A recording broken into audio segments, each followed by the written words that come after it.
Welcome to the channel FreezeHere, and today we talked about one of the important topic of the polity, that is the preamble. And in these lectures I'm going to discuss about the important aspect of the preambles, and second we have to talk about the important concept, important adjectives basically used by the preamble. And these are the important topics which is important for the exam like UPSCs, SSCs, and other state examinations. And so let's begin. First of all, we see in the constitutions of India there's a first chapter, that is the preamble. So preamble is like a overview of what? Overview of a whole chapter or whole book, isn't it? So if you see any books, so there is always a one cover page. It's talked about the whole aspect of that book, what is inside in this book. So similarly, like in our constitutions, the constitutions of India, we see the first chapter is a preamble. Here our constitution forefathers, they are imagined how India would be in futures, and so they frame like that, and whatever the restraint or discriminations faced by our forefathers to make these constitutions materialize and realistic in the real term, today we see in the form of the preamble. So first of all, we see that we the people of India, having solemnly resolved to constitute India into what? We constitute our nations into a sovereign, socialist, secular, democratic republic. So here we see 5 terms, and these 5 terms are important. So one by one we have to discuss these 5 terms, and after that we see these other terms as well. So let's begin. First of all, this preamble has been taken in the form of objective resolutions, isn't it? So at the time 1946, when Constitution Assembly is set up, or at the time we see Jawaharlal Nehru, he first introduced objective resolutions, and that's finally comes out as a preamble, what we see in the previous slide. So he talked about the constitutional blueprint. So objective resolution is nothing but the constitutional blueprint. On the other time, we can see the preamble is also a constitutional blueprint as itself, isn't it? Let's begin and deconstruct the terms whatever we see in the first chapter of the preamble. Here it is that when we adopt these things and when it comes into enactment, it's the factual things. If you just look at it, so here first thing first, the term you see, the nation state. To build a nation state, there is a need of 5 pillars. These are the 5 pillars to create a nature of the state. It is basically the conceptual. It's a legal concept, rather it's a political kind of things. If you see the nation state in the political terms or in the political philosophy, if we go into details, the definitions of the state has been constituted by 4 things. Those things are: there is a need of the populations. Second things, there is a need of government. Third thing, there is a need of definite territory. And fourth thing is what? Fourth thing is sovereignty. So these are the things in the aspect of political philosophy when we discuss about the state, the definition of the state. Just keep it in mind. 5 important terms over here. The 5 structural pillar, or whatever the adjective terms we have seen in the preamble: sovereignty, socialist, secular, democratic republic. This create and this makes our state that fulfill justice, liberty, equality, fraternity. These are the objectives as a pillar. So we make this pillar one by one. First thing first, start with the sovereignty. Sovereignty is a concept like there is a sovereign nations, like India. Okay, so what is the sovereign means? Sovereign means there is no any kind of interference. Interference from what? Interference from external aggressions or external interfere. Or okay, so there is no any interfere from the outside. Okay, so whatever the internal affairs that has been totally decided by the Indian government itself. There is no influence at all by the other powers. So that makes a sovereign country. The sovereigns, in other words, we can say it, the total independence concerning the worlds that asserted by the state. Okay. Second things, here the term socialism. You see in the preamble. So in the definitions, the conceptual definition is based on the economic aspect. Okay. So economy is a basis for the definition of the socialism. So there is a two type of this socialism. One is democratic, another side is communistic socialism. First of all, in the democratic socialism that India followed, we see the mixed economy. So what do we mean by the mixed economy? So here we see the both. Suppose it's our state, India, and there is a private party. Okay, so both coexist, private and public ownership side by side. So it makes a mixed economy. And what you see in the democratic socialism. And finally, we see why there's a need of democratic socialism. That's made it equality through democratic means. So that's why we follow the path of democratic socialism. On the China, that follows the communistic socialism. That is characterized by there's no any kind of interference or other things. That characterized by total state ownership. Okay, so whatever the private property, that's all kind of controlled by the government right now. What you see in China. So all means of production. Okay, how these productions are distributed, everything decided by the public or the governments. As a result, what you see, the complete state economical control. So socialism, what you see in the socialism, the definition based on the economic aspect. Next things, the pillar third. Okay, this is pillar third. And here we talk about the secularism. The model of secularism, two types. One is positive, another is negative. So first of all, we go into the Western secularism, and after that we talk about the Indian secularism. It's a unique feature, so that's why we have to talk both of them. So first of all, we talk about the Western secularism. In the Western secularism, you see one side is the religions, another side is the state. There's a complete separations, so there is no any kind of interference at all. So strict separations that is defined by the Western secularism, as you see. There's a rigid and impenetrable wall coexist. Whatever I talked about, all the things are written over here. Just look it up. And here the Indian secularism. So Indian secularism, one of the scholar, that is Rajiv Barbak, has talked about the positive secularism, that is our Indian constitutions. So what you see over here, that the state has no official language at all. Okay, so in that sense, what you see, state as neutral. The state act as a neutral in the sense of there is no official religions, but the maintains equal respect for all religions. So whatever other language, both these Christians, Jain, Hinduism, they are not taken into considerations of the same. Okay.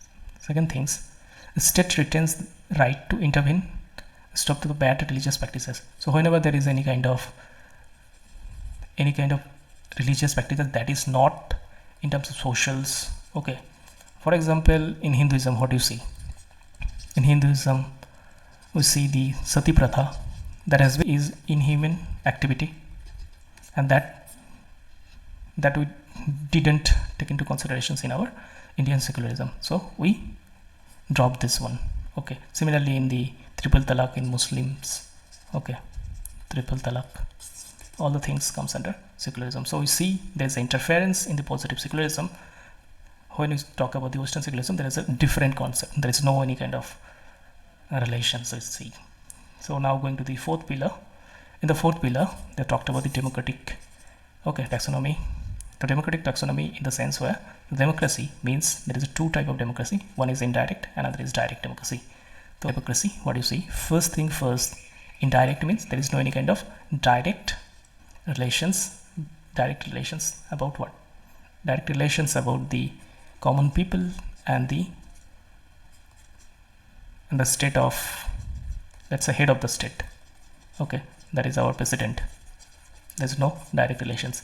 So how this indirect relations, how this indirect democracy taken to here. So in indirect democracy, the state is governed by representative chosen by MP, MLA that we vote. Okay, so we do not vote directly on laws.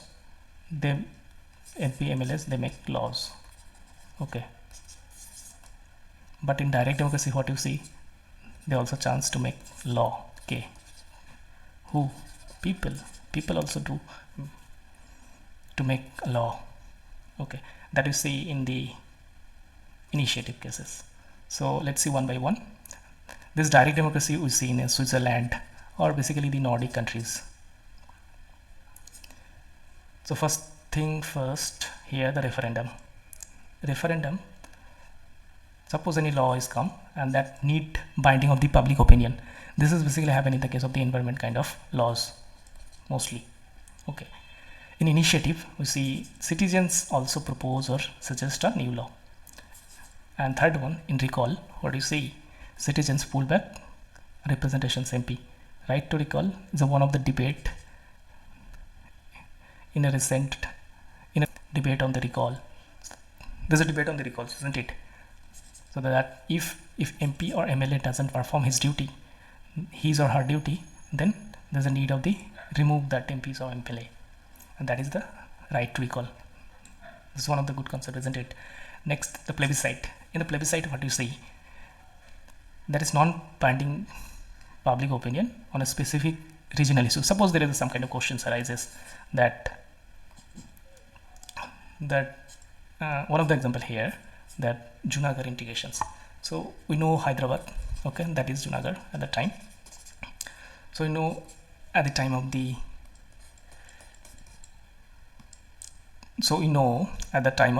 independence, there is more than 300 princely state, and this 300 princely state, to integrate them is a huge task. So one of them is Hyderabad. So the Nawab of the Hyderabad, Mahabad Khan. So Mahabad Khan III, he decided that he joined Pakistan. Now what happened? Now here in India, Sardar Vallabhbhai Patel, he was an Home Minister of Home Affairs. So he took plebiscite in Junagadh and take a decisions of the people. So people are decided, more than 95% people decided to stay with India, and that is how Hyderabad is a part of India. How interesting story is, isn't it? If we see in the indirect democracy, why you choose indirect democracy? First of all, we have a lot of populations. Okay. Second things, these populations are most of illiterate at the time of the independence. So due to that, we adopted indirect democracy is one of the suitable options for the India at the time or even now. Okay, now go to the 5 pillar. Republic. So what do we mean by republic? So when we talk about the republic, there is another terms comes in place with the republic. One model is a Indian model, another is in UK. So if you see in the monarch, there's a queen or king. Okay, that would be hereditary, and power is passed by the lineage without. So that means hereditary is defined over here. So in the case of India, what you see, the head of the state, basically the president, is indirectly elected by the people, and it operates. There is a fixed term about it, and there is no any kind of fixed terms at all. Okay, so that's it, the 5 pillars. Next, we already talked about here this portion, so we already completed. Now we come here. Here we see the term justice, liberty, equality, fraternity. Okay, we have to give justice. So give justice by social, economic, political. Okay, these are the 3 ways of giving distributions of justice. Okay, let's go to this. So what do you see in the distribution of justice? We just see in the preamble the justice should be political, social, economic in the original preamble. So let's see one by one, and before that we see the core principle of the distribution of justice. That means the justice should be fair, equal and balanced. Okay, so first political justice. So in the political justice, there is a need of equal participation in the democratic process. So that's why giving votes and these voting rights under Article 3 to 6. That's a separate things we discuss when we go to the deeper in the upcoming lectures. Here in the social justice, what you see, there's a fair treatment across the societal strata. Okay, see there is a different kind of strata in our society, but right now this kind of vertical features are not present here. It's a horizontal kind of. There is no any kind of social strata of any kind of inequality. If you see that had been that would be punished. So that is under article. If we talked about under Article 17, untouchability. That's a different topic in the fundamental rights. Okay. Now in the economic justice, we see there's equal distributions of wealth and resources, and that is these three are the important. Okay, in terms of, we see there is a three terms. Okay, terms, that is liberty, equality, fraternity. Before we go to this terms, we see a small history on it. Here it is. So this idea, liberty, equality, fraternity, at the time of the French Revolutions around 1700. So it's around 1789 of that time. So what happened in France? There is a different layer of the society. In the upper layer there is a clergy. These are the noble. This is the this is the second layer. The first layer about nobility, that is basically the kings, queens. They are at the upper level of this triangle. And the second layer there is a clergy. Clergy is basically the priest class. In the third class there is a bourgeois class, or the common man, or right now we can call it the middle class. So there is, in this social strata, there is a create of discrimination a lot of in the society, and therefore this bourgeois class came forward and they make revolt against themselves. They can't, okay, so revolt against themselves, and that is how at that time the liberty, equality, fraternity idea is inspired from the different political philosopher at that time. Okay, and the idea of justice, that is from USSR. That's additional informations. Okay, let's go to the liberty, equality, fraternity. Okay, that's a Trinity principle. This LEF, we discussed Trinity principle: liberty, equality, and fraternity. And this idea is given by Dr. B.R. Ambedkar. Okay, so what is the core concept? That these three are deeply interconnected, and we do not see separate, or we cannot treat them silos. Okay, that is the Trinity principle comes in.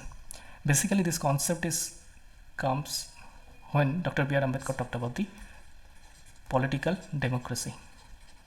So political democracy is one of the concept that based upon social democracy.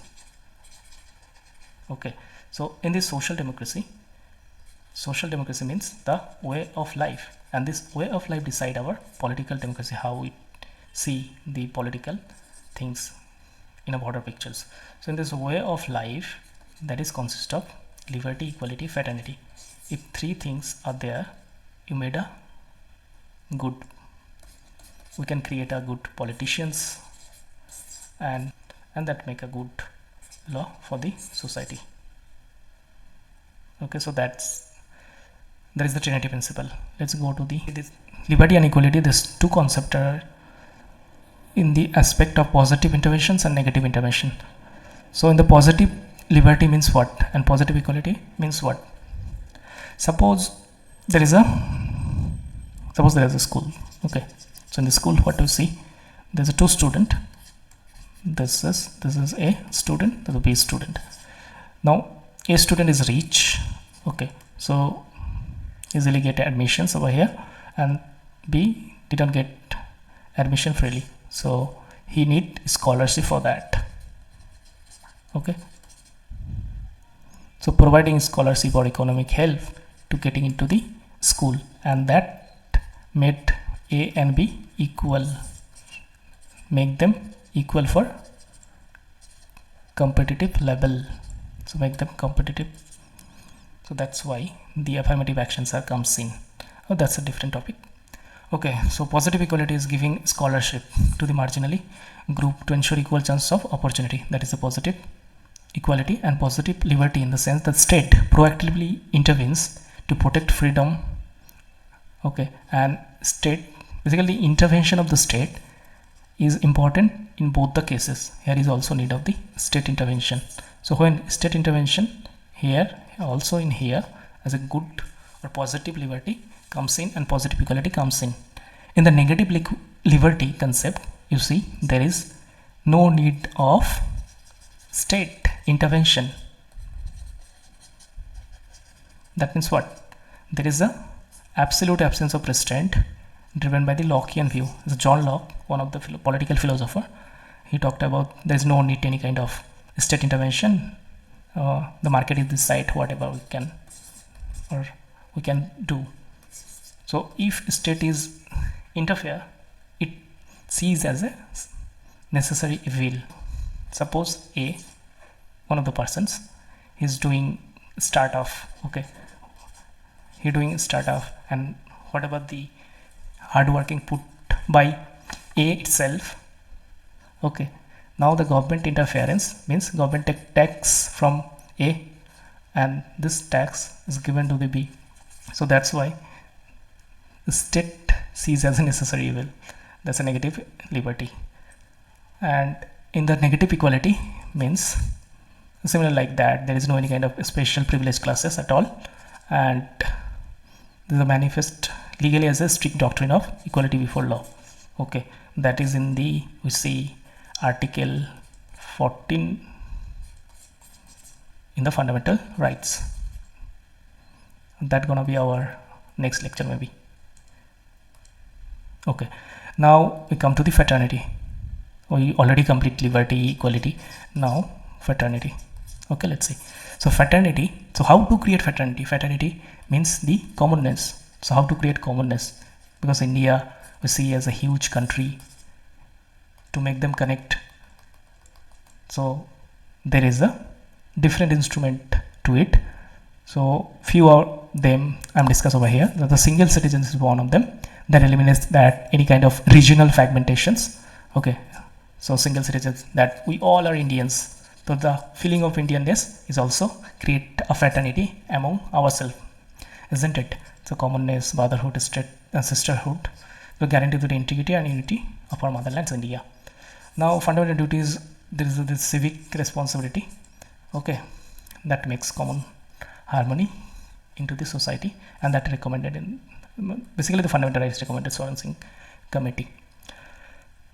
Okay, these are the things about the fraternity. Next, we go to the judicial, some important cases. Some important case. So here we talked about 3 important cases, starting one by one. One is Berubari Union case, that is happened in the year 1960. What happened this year? So in Berubari Union case, they invoke, basically President invoke Article 143, that is the advisory jurisdiction. So that's why there's a legal term doesn't require to remember it. So the court ruled that the preamble is strictly not a part of constitution. Basically in this case, that the Supreme Court held that or ruled that the preamble is not part of constitutions at all. Okay, so after a decade, there is a Keshavananda Bharti case, is a one of the famous case in the 1973, and that's made because of the basic structural doctrine. Okay, so that time said that the preamble is a part of the constitutions. Why? Because we see the objective resolution. So objective resolutions also what? Also this is passed by the Constitution Assembly. That time the House. So the importance of preamble is very needed. So in that aspect, preamble is a part of the constitutions. And in 1995, there is a LIC case. In the LIC case, what happened? That officially declared that preamble is an integral part. Here is a part, here is an integral part. That's it. Okay, so finally we see our complete blueprint of preamble, and we see how the sovereign, socialist, secular, democratic and republic, they made our objective of justice, liberty, equality, fraternity comes into place. And finally we see these are the beneath the structures where different judicial judgment comes out. Okay, there is another things is another one of the important things is here. I just take a one page, that is I missed out 42nd Amendment Act, 42nd Constitution Amendment Act, that is in the year 1976. Here three words that we already discussed, that socialist, secular and integrity. Okay, this three word includes, so inclusion of this three word comes in the year 1976 in the 42nd Amendment Act. And that is all about the preamble. Okay, tell me in the comment that what is going to be the next lectures and which topic would you like to cover.